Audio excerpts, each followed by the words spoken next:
বিসমিল্লাহির রহমানির রহিম। আমি মোহাম্মদ মাসুম বিল্লাহ, সহকারী শিক্ষক, কুমিল্লা মডার্ন হাই স্কুল।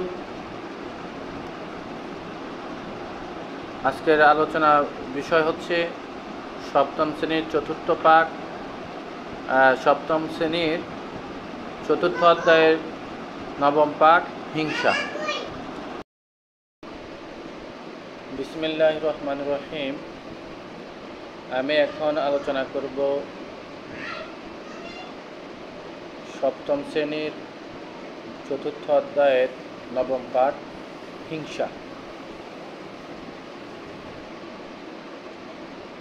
হিংসা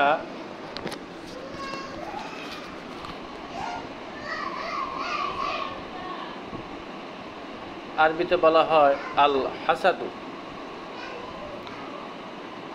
অন্যের সুখ, সম্পদ, মান সম্মান নষ্ট হওয়ার কামনা এবং নিজে এর মালিক হওয়ার বাসনা করাকে হিংসা বলে। প্রশ্ন আসতে পারে, হিংসা কাকে বলে? তাহলে অন্যের সুখ, সম্পদ, মান সম্মান নষ্ট হওয়ার কামনা এবং নিজে এর মালিক হওয়ার বাসনা করাকে হিংসা বলে। হিংসা শব্দের আরবি প্রতিশব্দ হাসাদুন, যার অর্থ হচ্ছে হিংসা, ঈর্ষা, পরশ্রীকারতা ইত্যাদি। এখান থেকে আমি যেমন মানব চরিত্রের যেসব খারাপ অভ্যাস আছে তার মধ্যে হিংসা ও বিদ্বেষ খুবই ক্ষতিকারক। ব্যক্তি জীবন, পারিবারিক ও সামাজিক জীবনে পারস্পরিক হিংসা, বিদ্বেষ, ঈর্ষাকারতা, দ্বন্দ্ব, কলহ, বিবাদ মানুষের শান্তিপূর্ণ জীবনকে অত্যন্ত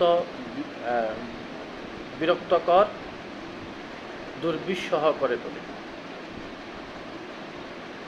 এতে মানুষের ব্যক্তিগত, পারিবারিক, সামাজিক ও জাতীয় জীবনও খুব খারাপ অবস্থায় হয়ে ওঠে। প্রিয় নবী হযরত মুহাম্মদ সাল্লাল্লাহু আলাইহি ওয়াসাল্লাম বলেন, তোমরা হিংসা, বিদ্বেষ থেকে বেঁচে থাকো, কেননা হিংসা মানুষের নেক আমলকে এমনভাবে ধ্বংস করে যেভাবে আগুন লাকড়ির মধ্যে জ্বালিয়ে দেয়, ছাই ছাই করে ফেলে। হিংসা ঠিক একটা মানব চরিত্রকে ঠিক সেভাবেই ধ্বংস করে দেয়। এটা আবু দাউদ শরীফে রয়েছে। অন্যের শান্তি, সুখ, শান্তি ও ধন সম্পদ বিনষ্ট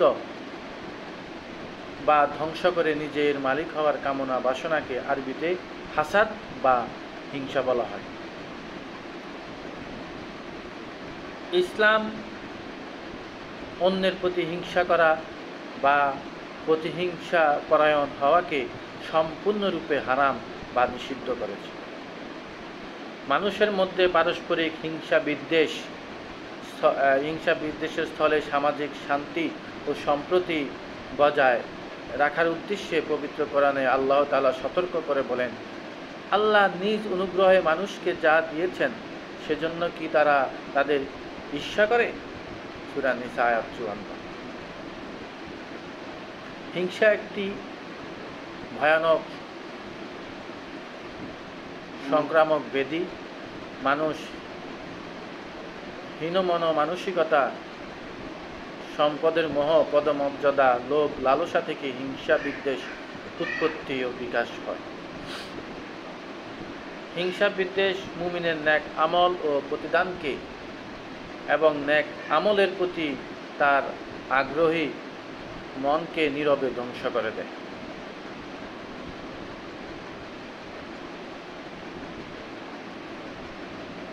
মানুষ হিংসা, বিদ্বেষ,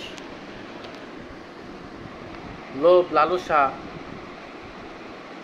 অশান্তি, হানাহানি ইত্যাদি সামাজিক অনাচারের পথ পরিহার করে পারস্পরিক ঐক্য, ভ্রাতৃত্বের বন্ধনে আবদ্ধ হবে এবং ইসলামের জীবনবোধে উদ্যত হবে। এটি দ্বীন ইসলামের মূল কথা। হিংসা ও ঈর্ষা মানুষকে কত অধপতনে নিয়ে যায় তার কোনো পরিসীমা নেই। ঈর্ষা ও হিংসা প্রায় একই রকম আবেগ, তবে হিংসাকে বলা হয় ঈর্ষার চরম বহিঃপ্রকাশ। ঈর্ষাকারতা হিংসা পর্যায়ে চলে গেলে আক্রমণবশত মানুষ হত্যাকাণ্ড পর্যন্ত ঘটিয়ে ফেলতে পারে। হিংসুক ব্যক্তি অন্যের ভালো কিছু সহ্য করতে পারে না, কাউকে কোনো উন্নতি বা ক্ষমতার অধিষ্ঠিত দেখলে তার অন্তরে জ্বালা পোড়া শুরু হয়ে যায়।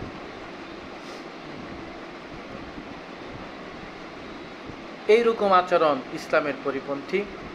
হিংসুক ব্যক্তি যখন হিংসাত্মক কাজে লিপ্ত থাকে তখন তাকে পরিত্যাগ করা অবশ্যই সকলের কর্তব্য। এই জন্য হিংসা বিদ্বেষ থেকে মুক্ত থাকার লক্ষ্যে আল্লাহ তাআলার কাছে আশ্রয় প্রার্থনার জন্য পবিত্র কোরআনের দিক নির্দেশনা প্রদান করা হয়েছে। আর হিংসুকের অনিষ্ট থেকে পানাহ চাই যখন সে হিংসা করে। সূরা ফালাক আয়াত 5।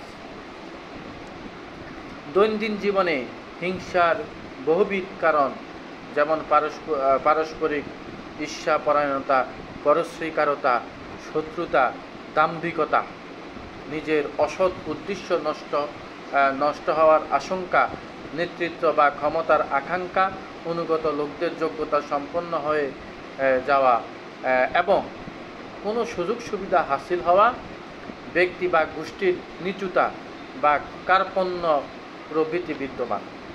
নানা কারণে এক ব্যক্তি অন্য ব্যক্তির প্রতি হিংসা প্রকাশ করে থাকে।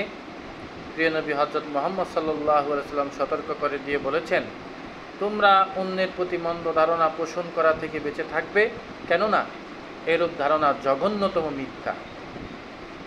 আর কোনো দোষ অনুসন্ধান করবে না, কারো গোপনীয় বিষয় অন্বেষণ করবে না, একে অন্যকে ধোঁকা দেবে না, পারস্পরিক হিংসা করবে না, একে অন্যের প্রতি বিদ্বেষ মনোভাব পোষণ করবে না, পরস্পর বিরুদ্ধাচরণ করবে না, বরং তোমরা সবাই এক আল্লাহ বান্দা হিসেবে পরস্পর ভাই ভাই হয়ে থাকবে। আল মুসলিমুন আকুন মুসলিম, মুসলমান ভাই। তারপরে আমরা আসি, এবার বইয়ের পড়াতে আসি। হিংসা কাকে বলে আমরা বললাম, আবার করতেছি। অন্যের সুখ, সম্পদ, মান সম্মান নষ্ট হওয়ার কামনা এবং নিজের মালিক হওয়ার বাসনা করাকে হিংসা বলে।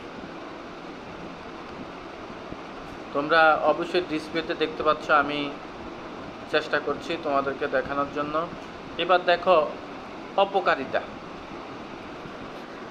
হিংসা একটি মারাত্মক মানসিক ব্যাধি।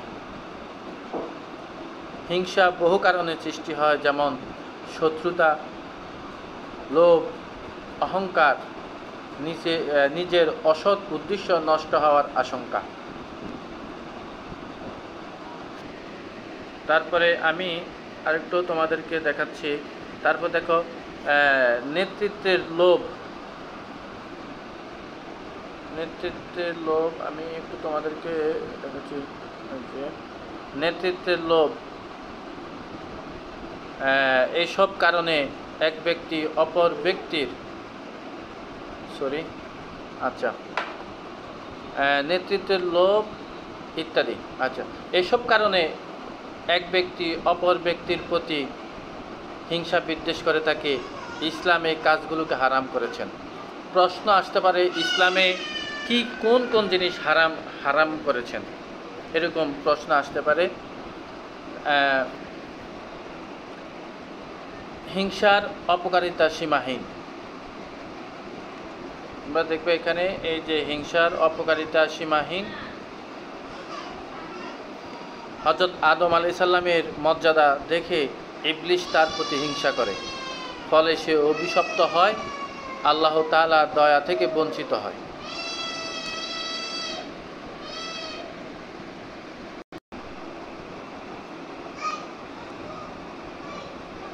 ফলে হযরত আদম আলাইহিস সালাম অভিশপ্ত, আল্লাহ তাআলা তাকে দয়া থেকে বঞ্চিত করেন। একটু দয়া থেকে বঞ্চিত করেন। মানব সৃষ্টির পর হিংসার কারণে সর্বপ্রথম পাপ সংঘটিত হয়। মানব সৃষ্টির পর হিংসার কারণে সর্বপ্রথম পাপ সংঘটিত হয়। হযরত আদম আলাইহিস সালামের পুত্র কাবিল হিংসার বশবর্তী হয়ে তার আপন ভাই হাবিলকে হত্যা করে। প্রশ্ন আসতে পারে, হযরত আদম আলাইহিস সালামের পুত্র হাবিল কাকে হত্যা করেন? অথবা প্রশ্ন আসতে শর্ট কোশ্চেন আসতে পারে, হযরত আদম আলাইহিস সালামের পুত্র কতজন? তারপরে হিংসা মানুষের ভালো কাজগুলোকে ধ্বংস করে দেয়। প্রশ্ন আসে, হিংসা মানুষের কি ক্ষতি করে? এ সম্পর্কে মহানবী হযরত মুহাম্মদ সাল্লাল্লাহু আলাইহি ওয়াসাল্লাম বলেন,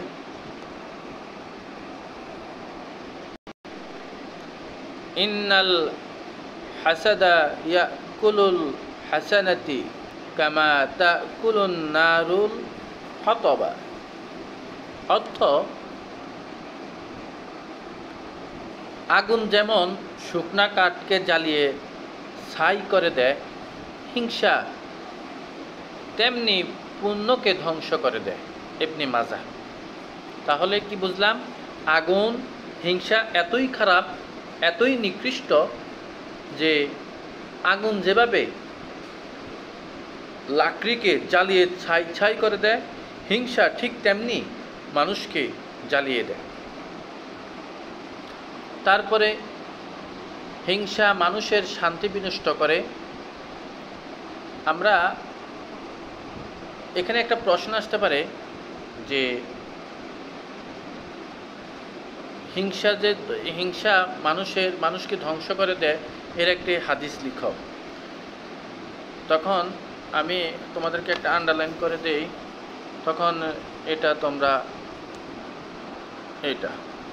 তোমরা মুখস্থ করে ফেলবা, তোমাদের জন্য সহজ হবে। তারপরে আসো,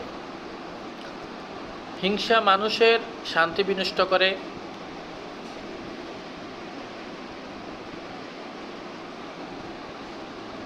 মনের অশান্তি আগুন জ্বালিয়ে রাখে। হিংসুক ব্যক্তি আল্লাহ এবং মানুষের কাছে ঘৃণিত। কেউ তাকে ভালোবাসে না, কেউ তাকে বন্ধু হিসেবে গ্রহণ করে না। সমাজের লোকেরা তাকে এড়িয়ে চলে। হিংসা সমাজকে ঝগড়া ফাসাদ, মারামারি এবং অশান্তি সৃষ্টি করে। মানুষের মনে অহংকার সৃষ্টি হয়। অহংকার মানুষের পতন ঘটায়। প্রশ্ন আসে, অহংকার মানুষের কি ঘটায়? লিখতে হবে, অহংকার মানুষের পতন ঘটায়। তারপরে আল্লাহ তাআলা কোরআন মাজিদে হিংসা থেকে বেঁচে থাকার শিক্ষা দিয়েছেন। মহান আল্লাহ বলেন,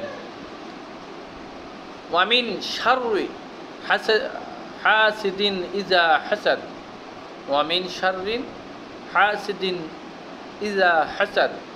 অর্থ, আর হিংসুকের অনিষ্ট থেকে আশ্রয় চাই যখন সে হিংসা করে। সূরা আল ফালাক আয়াত 5।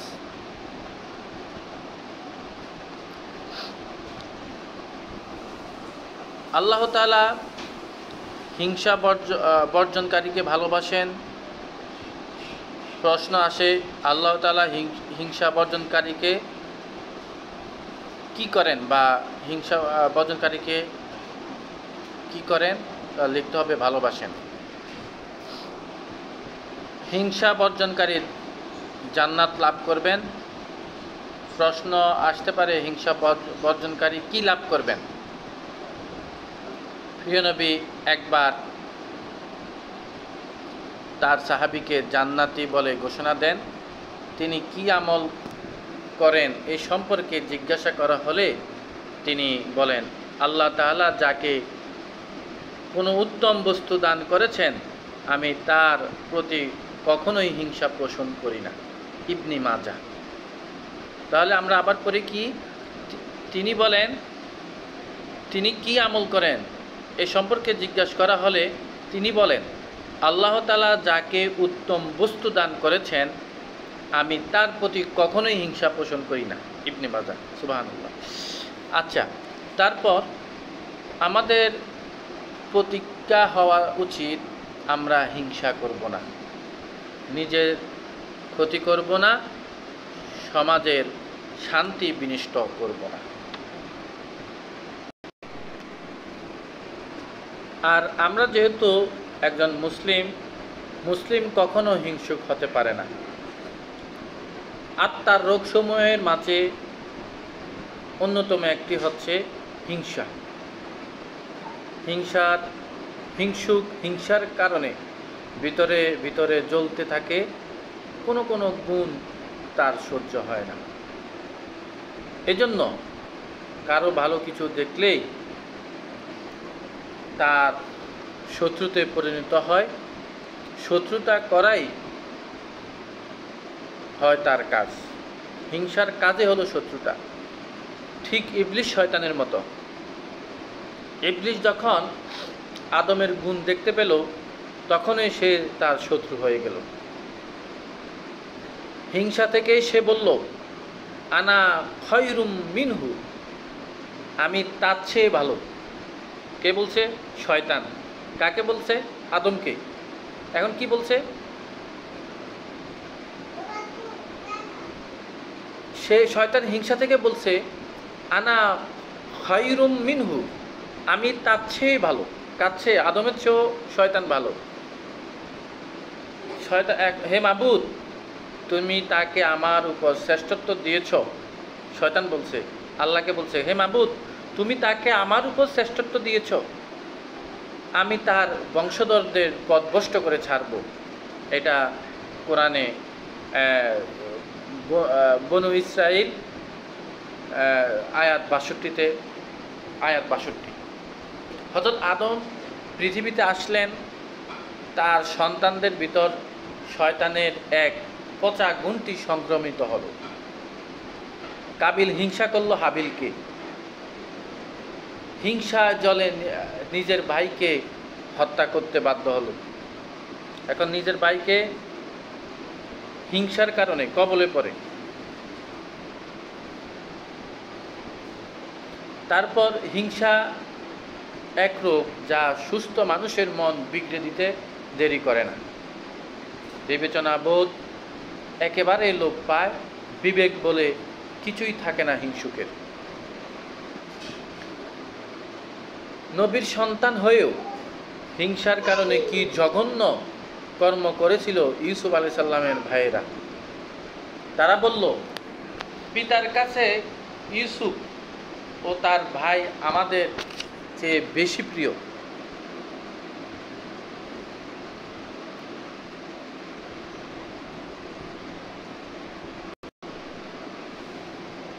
অথচ আমরা একটি সংহত দল, আমাদের পিতা স্পষ্ট বিভ্রান্তিতে আছে।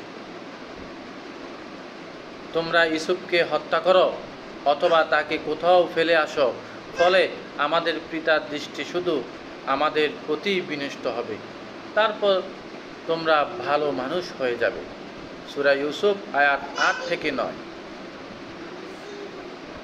নিজেদের বৈমাত্রিক ভাইকে হত্যা করতে উদ্যত হয়েও তাদের নিজেদেরকে বিভ্রান্ত মনে হয়নি। আর অপেক্ষাকৃত ছোট বলে ইউসুফ ও বিনয়ামিনকে অধিক আদর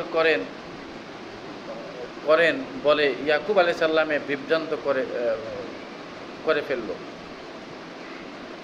ভাইকে হত্যা করা বা গুম করা অপরাধ, তা তারা বুঝতে পারছিল, কিন্তু নিজেদেরকে এই বলে বুঝ দিল যে আমরা এই অন্যায় করার পর খুব ভালো মানুষ হয়ে যাব।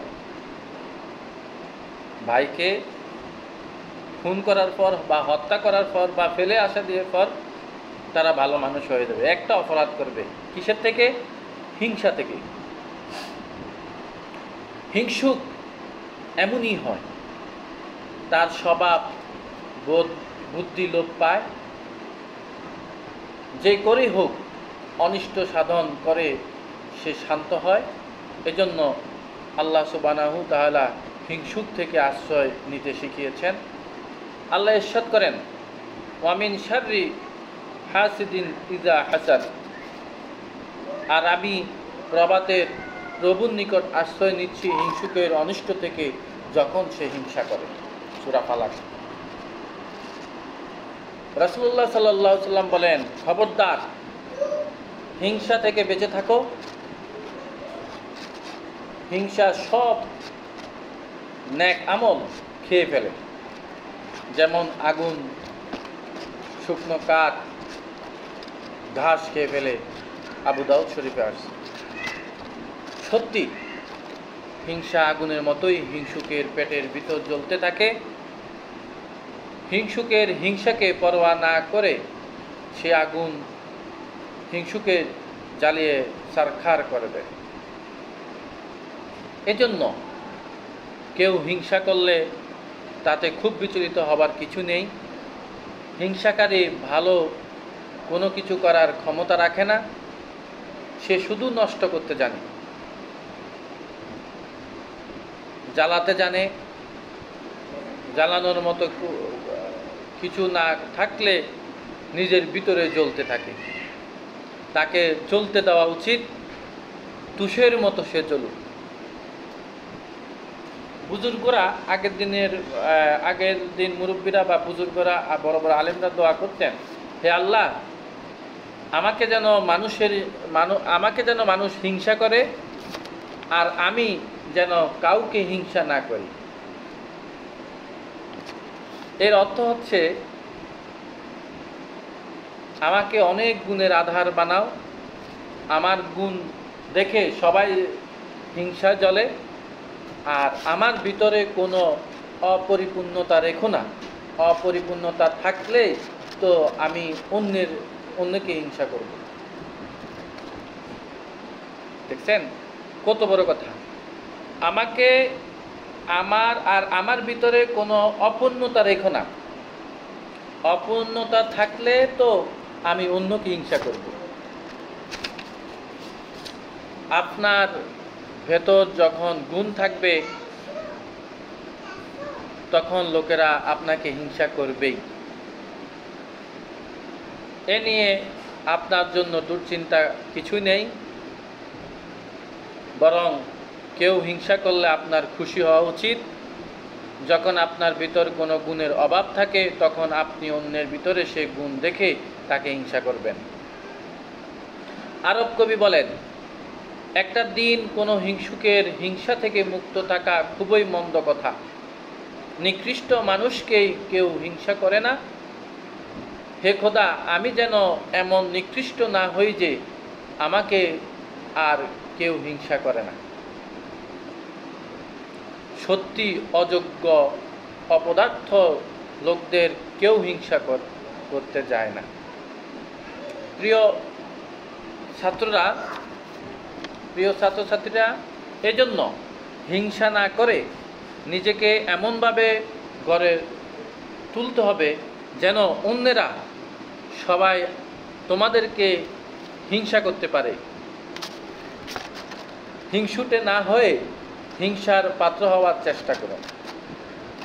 নিজে কাউকে হিংসা করার দরকার নেই। তুমি এমনভাবে গড়ে উঠতে হবে, এমনভাবে গুণ তৈরি করতে হবে যেন তোমাকে দেখে অন্য কেউ হিংসা করে।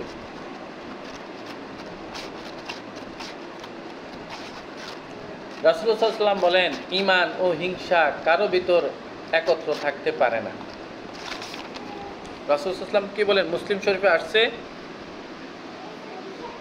ঈমান ও হিংসা কারো ভিতরে একত্রে থাকতে পারে না। যার ভিতরে ঈমান আছে তার ভিতরে হিংসা নেই, আর যার ভিতরে হিংসা আছে তার ভিতরে ঈমান নেই। মুসলিম শরীফ। অন্য বর্ণনা এসেছে, রাসূলুল্লাহ সাল্লাল্লাহু আলাইহি ওয়াসাল্লাম বলেন, তোমরা পরস্পর হিংসা বিদ্বেষ করো না, একে অপরকে ধোঁকা দিও না, সম্পর্ক ছিন্ন করো না। হে আল্লাহর বান্দারা, তোমরা সবাই ভাই ভাই হয়ে যাও। মুসলিম শরীফ। এবার বর্তমান সমাজের দিকে তাকিয়ে দেখলে মুসলিম সমাজে ইসলামের এই শিক্ষাগুলো কতটুকু আছে? অন্যদিকে না তাকিয়ে প্রত্যেকে যার যার অবস্থা যাচাই করো। আমরা আজকাল সবাই কি একটু বেশি হিংসুটে হয়ে যাচ্ছি না? কেন এমন হিংসুটে ভাব? কেন অন্যের ভালোটা সইতে এতই কষ্ট হয় কেন? তার কারণ হচ্ছে আমরা আর সত্যিকার মুসলিম নেই। ঈমানের মূল মর্ম আমরা হারিয়ে ফেলেছি। মগজহীন খোসা নিয়ে আমরা আছি। ঈমান নিয়ে কবরে যেতে হলে আমাদের স্বভাব পাল্টাতে হবে, বদলাতে হবে নিজেদেরকে। গুণের স্বীকৃতি দেওয়া শিখুন। কারো ভালো কিছু দেখে কষ্ট হলে কষ্ট ভিতরে রাখুন, বাহিরে যেন প্রকাশ না পায়। ভিতরে ভিতরে কিছুক্ষণ জ্বলুক, এক সময় ঠান্ডা হয়ে যাবে।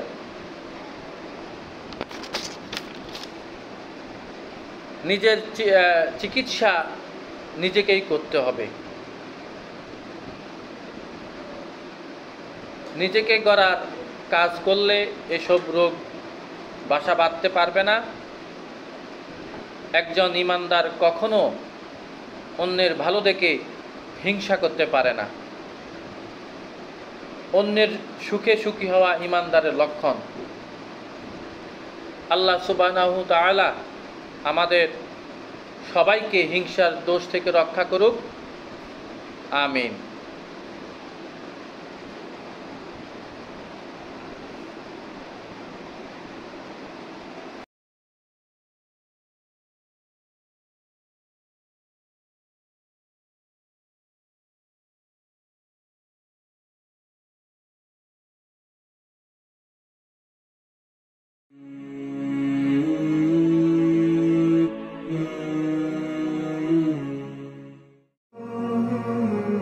হিংসার পরিণাম। হিংসা করা কবিরা গুনাহ। এ প্রসঙ্গে মহান আল্লাহ তাআলা মহাগ্রন্থ আল কোরআনুল কারীমে ইরশাদ করেন, হিংসুক যখন হিংসা করে তখন তার ক্ষতি হতে আশ্রয় প্রার্থনা করো। সূরা আল ফালাক আয়াত 6। এ প্রসঙ্গে হাদিসের এক বর্ণনা এসেছে, রাসূলুল্লাহ সাল্লাল্লাহু আলাইহি সাল্লাম ইরশাদ করেছেন, তোমরা হিংসা হতে বিরত থাকো, কেননা হিংসা মানুষের নেক আমলগুলোকে জ্বালিয়ে দেয়, যেমনিভাবে আগুন শুকনো কাঠকে জ্বালিয়ে দেয়। আবু দাউদ। হযরত আব্দুর রহমান ইবনে মুয়াবিয়া রাদিয়াল্লাহু তাআলা আনহু থেকে বর্ণিত, নবী করিম সাল্লাল্লাহু আলাইহি সাল্লাম ইরশাদ করেছেন, তিনটি দোষণীয় কাজ থেকে কেউ মুক্তি পায় না। 1. খারাপ ধারণা। 2. হিংসা। 3. অশুভ ফলাফলের ধারণা। জনৈক সাহাবী জিজ্ঞেস করলেন, হে আল্লাহর রাসূল, এগুলো থেকে বিরত থাকার উপায় কি? রাসূলুল্লাহ সাল্লাল্লাহু আলাইহি সাল্লাম বললেন, মনে মনে কাউকে হিংসা করলে কাজে কর্মে তা প্রকাশ না করা, কারো সম্পর্কে খারাপ ধারণা করলে তা সত্য বলে বিশ্বাস না করা এবং ফলাফলের ধারণার কারণে কাজ থেকে ফিরে না আসা। রাসূলুল্লাহ সাল্লাল্লাহু আলাইহি সাল্লাম বলেন, সাবধান, শুনে নাও, আল্লাহর নিয়ামতেরও কিছু শত্রু রয়েছে। সাহাবীগণ জিজ্ঞেস করলেন, হে আল্লাহর রাসূল, আল্লাহর নিয়ামতের শত্রু কারা? রাসূলুল্লাহ সাল্লাল্লাহু আলাইহি সাল্লাম ইরশাদ করলেন, আল্লাহর স্বীয় অনুগ্রহে মানুষকে যে নিয়ামত দান করেছেন তার কারণে মানুষকে যে হিংসা করে সে আল্লাহর নিয়ামতের শত্রু।